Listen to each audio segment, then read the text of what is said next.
So what are the elements of science? We begin with concepts. Concepts, they are just mental constructs in a simplified form. That's all they are, concepts. Simplified mental constructs. That's all they are. So, if you refer back to your notes from our discussion of structural functionalism, and all of the parts of the car, remember that?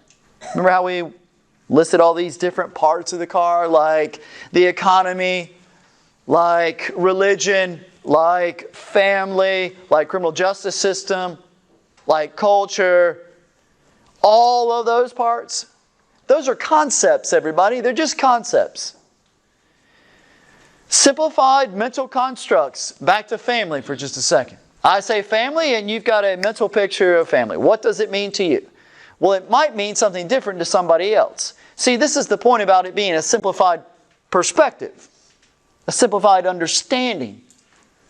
Are all families the same? No way. You've got broken families for whatever that means, right? We say broken, but think about the symbolism of that. You've got intact families, again, for whatever that means. We understand the meanings of what I'm suggesting to you because of our culture and the socialization process. But my point is this. When you think about families, think about the different types of families. Families where you've got two parents. Families where you've got one parent. Single parent families. Families that don't have any children. Families that do have children. Families where there is a blending of a couple families or more. Different types of families. So that leads us right into variables. Variables. The characteristics of the concepts that we are analyzing. The characteristics that change from case to case. The characteristics of the concepts. The variables' value changes from case to case. Variables, they may be attitudes. They might be ideas, traits. They can be specific parts of a larger concept. So if the economy is a concept, what kind of economy are you talking about? You talking about a capitalistic economy? You talking about a socialistic economy? What kind of economy are you talking about? And then within that concept, maybe you're interested in studying the variables of a social class system, such as upper class, middle class, working class, and lower class. So, we've got the upper class, we've got the middle class, we've got the working class, and we've got lower class, and we're looking at the social class system. Thus, economy is a broad concept, which leads to another simplified broad concept of social class, because not all social class systems are the same the world over where they exist, and then maybe you are going to measure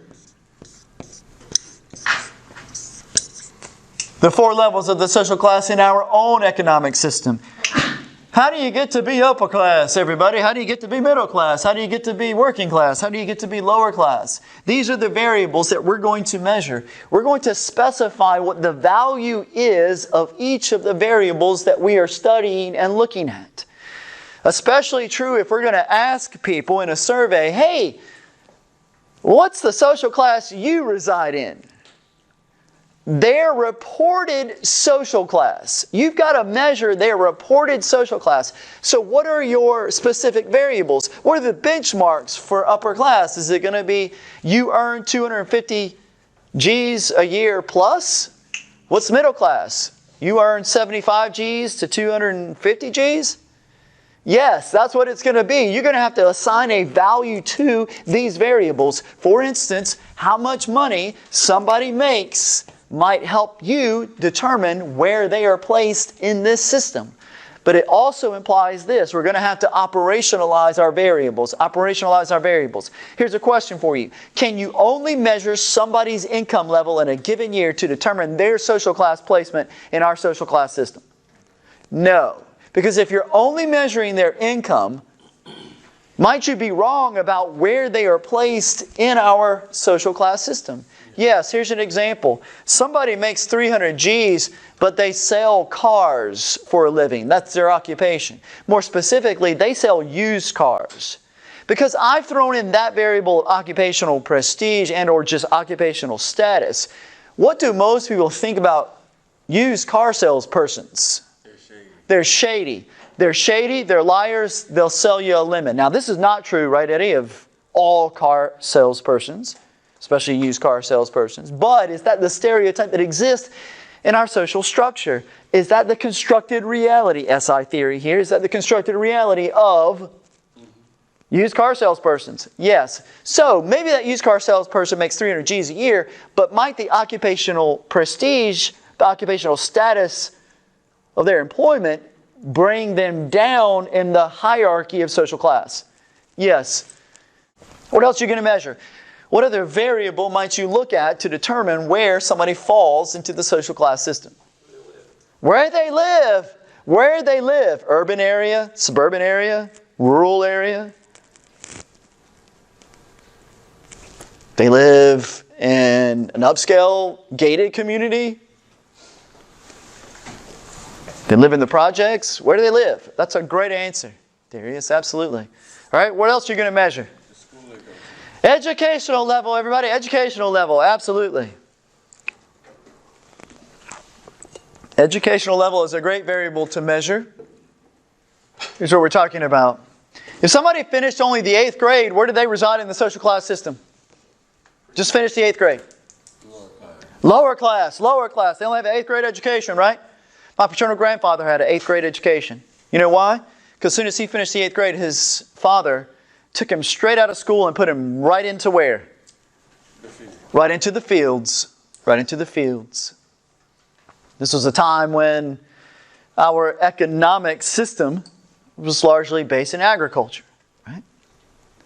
Yeah, the Industrial Revolution had happened, was still going on, but a lot of farmers, a lot of farms. And my grandfather was expected to work in the fields. And he worked in fields for the remainder of his life until he retired. He was a farmer with an 8th grade education. But my grandparents were not lower class. They were what we would consider and define as working class today. They didn't have a lot, but they had more than nothing. My maternal grandmother finished the 11th grade. Finished the 11th grade, everybody. Where does she reside in this social class system? The 11th grade. She finished the 11th grade. Working class. Yet she's in the middle class. You know why she's in the middle class? Because she went on to college and earned a 2-year degree from Peace College at the time in downtown Raleigh. It's now Peace University. My grandmother finished the 11th grade and graduated from high school because when she graduated from high school, there were only 11 grades. The habits of your eyes, though, say there are 12 grades because that's what you understand. That's what you've been taught your whole life. My grandmother graduated from high school and the habits of her eyes, the facts of when she lived were there were only 11 grades. If we only measure one variable, do we get the entirety of the understanding and picture of how people live? No. We have to measure more than one variable. We have to operationalize our variables to get a broader understanding, a bigger scope of how people are living and how people are interacting.